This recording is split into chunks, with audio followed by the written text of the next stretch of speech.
ये है एक प्लेन की सच्ची भूतिया घटना। तारीख है 29 दिसंबर 1972। ईस्टर्न एयरलाइन की फ्लाइट ईस्टर्न एयरलाइंस फ्लाइट 401 अपनी तमाम सुविधाओं के साथ 163 यात्रियों 163 पैसेंजर क्रू मेंबर्स को लेकर तैयार होती है। सारे क्रू मेंबर यात्रियों को बैठाकर अपनी जगह पर बैठ जाते हैं और जरूरी अनाउंसमेंट कर दी जाती है। फ्लाइट टेक ऑफ के लिए तैयार हो जाती है। प्लेन के कैप्टन जो 55 साल के बॉब लॉफ्ट होते हैं, जिन्हें फ्लाइट उड़ाने का कुल 30,000 घंटे का अनुभव होता है, उनके साथ उनका एक को पायलट भी होता है और साथ ही फ्लाइट इंजीनियर डॉन रैपो भी अपने अनुभव के साथ फ्लाइट में मौजूद होते हैं। 9:20 पर फ्लाइट न्यूयॉर्क के जॉन कैनेडी एयरपोर्ट से फ्लोरिडा के मियामी एयरपोर्ट के लिए उड़ान भर देती है। सब लोग अपने अपने हिसाब से प्लेन की यात्रा को एंजॉय कर रहे होते हैं और क्रू मेंबर उनकी सेवा में लगे होते हैं। सब कुछ ठीक चल रहा होता है। फ्लाइट करीब 2 घंटे की उड़ान पूरी कर चुकी होती है और अब फ्लोरिडा भी आ ही गया था। एयरपोर्ट से कुछ दूर पहले ही फ्लाइट के कैप्टन खुद को लैंडिंग के लिए तैयार करने लगते हैं।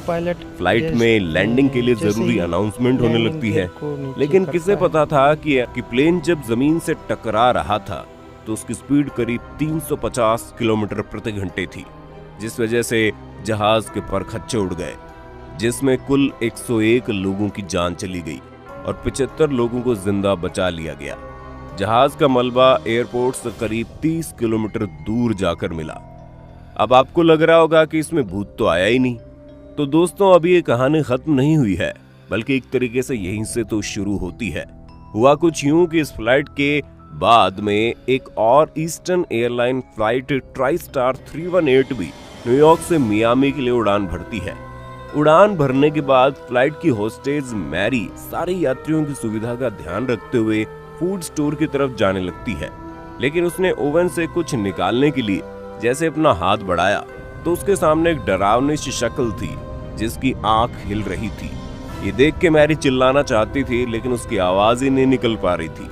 उसे लगा ये उसका वहम है, लेकिन जैसे उसने अपना हाथ दोबारा ओवन की तरफ बढ़ाया, वो चेहरा फिर से सामने आ गया और अपने होठ हिलाकर कुछ कहने की कोशिश करने लगा। मैरी तुरंत डर के वहां से भाग गई और जाकर उसने फ्लाइट इंजीनियर से सारी बातें कही।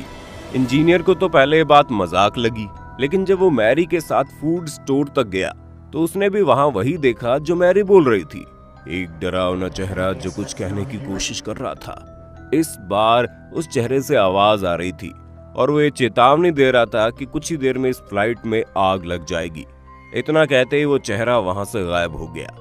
मैरी को कुछ समझ में नहीं आ रहा था, लेकिन इंजीनियर ने उस चेहरे को पहचान लिया। जी हाँ, वो चेहरा था फ्लाइट 401 में मारे गए फ्लाइट इंजीनियर डॉन रैपो का। जब मैरी और फ्लाइट इंजीनियर ने बात बाकी क्रू मेंबर्स को बताई तो उन्हें इनकी बातें बकवास लगी और वो हंसने लगे।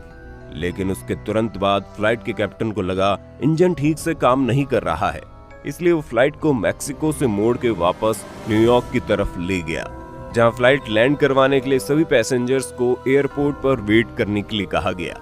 इसके बाद इंजन को रिपेयर किया जाता है और उसके बाद उसे चेक करने के लिए फ्लाइट को बिना पैसेंजर के उड़ाया जाता है। लेकिन इस जहाज ने जैसे ही उड़ान भरी, वैसे उसके लेफ्ट साइड के इंजन में आग लग गई, जिसे देख लोगों के होश उड़ गए। मैरी और फ्लाइट इंजीनियर को सिर्फ डॉन रैपो की बातें याद आ रही थी और उसके बाद सारे क्रू मेंबर्स को भी यकीन हो गया कि मैरी जो कह रही थी वो सही था, और अगर वो इस फ्लाइट में बैठे रहते तो आज सारे पैसेंजर और क्रू मेंबर मारे जाते। इसके बाद इस फ्लाइट को द घोस्ट फ्लाइट 401 के नाम से जाना जाने लगा। बाद में जब फ्लाइट 318 की जांच हुई तो पता चला इस फ्लाइट का ज्यादातर हिस्सा फ्लाइट 401 के मलबे से ही बनाया गया था और वो ओवन भी फ्लाइट 401 का ही था, जो कि काफी हैरान करने वाली बात थी।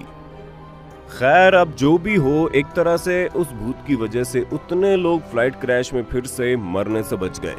अगर वहां सच में भूत था तो इस दुनिया में ऐसे बहुत से भूतों की जरूरत है। आपको आज की हमारी वीडियो कैसी लगी हमें कमेंट करके बताइए। वीडियो पसंद आए तो उसे लाइक करने के साथ साथ अपने दोस्तों और रिश्तेदारों में शेयर कर देना।